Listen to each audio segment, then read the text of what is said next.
Sudanese police fired tear gas at protesters in Khartoum and its twin city of Omdurman on Sunday, witnesses said, after organizers called for further demonstrations against President Omar al-Bashir's 3 decades of rule.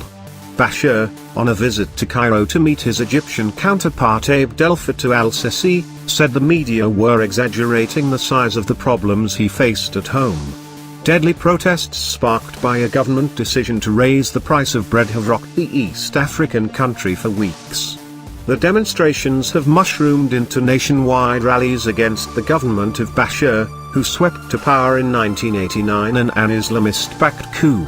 Officials say 30 people have died in the violence since the protests first erupted on December 19 in the farming town of Abara, before spreading to Khartoum and other regions.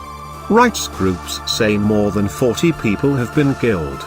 On Sunday, protesters came onto the streets in Khartoum and its twin city of Omdurman to hold sit-ins in several squares, responding to a call by the Sudanese Professionals Association, which is leading the protests.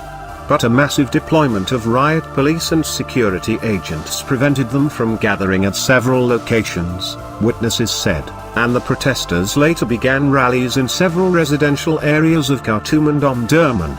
"Your police, you have to protect us," demonstrators shouted as riot police cordoned off several squares in Khartoum and Omdurman, where they had planned to hold sit-ins. Clampdown on squares. Police surrounded many squares and filled some with muddy water to prevent demonstrators from gathering, witnesses said.